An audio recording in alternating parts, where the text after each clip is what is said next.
Okay, hi, Assalamualaikum and good morning. So today welcomes to our today's presentations. So this one how to fill up energy control procedure, so ECP form. So actually this form is critical for ensuring all the safety during maintenance. So in this chapter we'll cover for the general informations part A, B, and C of the forms and also specific details on column C1 and C2. So let's get started. Okay, first for the general information sections. So here you will document basic details about the equipments and also tasks. So you see here for the equipment groups or types. So this one you specify the equipment contoh here cooling tower motor everything, so you can specify here. Okay, for the location specify the exact location here for the cam, is it cam 1 or 2 or cam 3.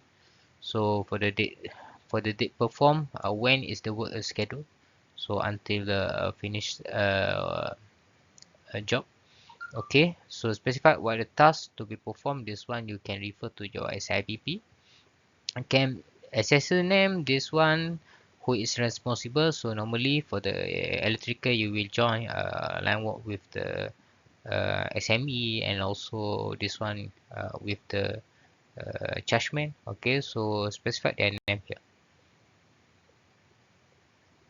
Okay, we move to next part. So this one is part A. So for the part A, you need to identify the first one is type of energy. Okay, present in the equipment. So either it's electrical, mechanical, or others. So whenever you identify your hazardous energy here, so you might tick this one lah. Okay. So for the example, a cooling tower motor might have both electrical and also mechanical energy. So means that you have two hazardous energy here. So you need to tick both lah. Okay, electrical and also mechanical. Okay, we move to part B. So this one only outlines the step-by-step lah process to isolate the engine and also procedure to return tools to operation. So actually this one you need to tick once ever you execute your job on site lah. Okay, prior to start your job, so you need to tick this one. Okay, so means that bila you hantar you punya SIP, this one you need no need to tick. Okay, because this one you need to fill up on the site. Okay, so you akan tick whenever you do the lotto and also the procedure to return the tools to the operations. Okay, so we move to part C. This one is critical items inside the ECP form. Okay, so for the part C, so we dive deeper into the specific procedures. So this one is required detailed actions tailored to the equipment hazards. So this one we break down into two key columns. So the first one is hazardous energy. So you dah identify this ones in the above columns, right? So hazardous energy, identify the energy type. So if electrical, specific there are electrical forms and also what is the value. Okay, so just this one 480 volts. So you just mention here. Okay, specify specify the values also lah.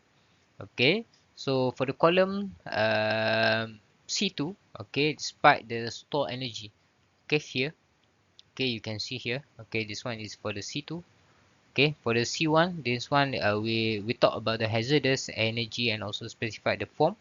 So for the danger zone, okay, we see here define the hazardous area. So this one tempat the area that you store your lotto lah. Okay, so for the C1, specify the lockout location. Okay, list the isolation point. So if the circuit breaker you have the names and also asset names, so specify that one lah. Okay, MCCB, what is the number for the MCCB? Okay, this one is more details lah. Which one, which line you going to isolate this one. Okay, for the C2, this one is despite the store energy at this point. So we see here, okay, describe the methods, okay, method how you neutralize the residue energy. Okay, and the C3, this one is block this part. Okay, not any safety block. Okay, you install on site. Okay, if yes, just put okay whatever you install lah. So for the example here, you install the safety pin on the shaft. Okay, so the last one is C4. This one verified no residue energy by this method. So what method you are using to verify there is no residue energy? For this case, okay, you're using the multimeter and then you doing your zero testing here at the terminal. So means that you dah confirm that one is zero voltage, and then after that you boleh proceed, you are doing your job. Okay. Okay, so maybe there's some confusion here lah. So we did dive again. Okay, let's focus on the column C1 and also C2 in the part C.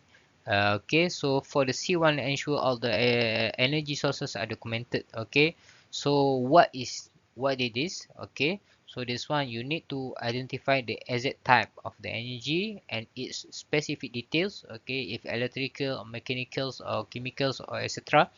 So this one also you need to include also quantitative values of the voltage. Okay, for the electrical you might to put the voltage. Okay, for the mechanical pressure you need to put the pressure. Okay, if related to temperature you need to put the temperature lah. Okay, what is the Fahrenheit for the temperature? Okay, you're going to expose. For the example here, you put the electrical for it 0 voltage and 3 phase. Okay, this complete lah. Okay, so this one, okay, for the mechanical maybe you can put mechanical rotation energy from the motor shaft. Okay, put it very in detail this one. Okay, for the C2, despite the store energy, so what is this? Actually this one is details how to safely remove or neutralize the store or residue energy after you isolate the primary energy sources. Okay, so how to fill out this one? Okay, use specific actions to eliminate the residue risk lah.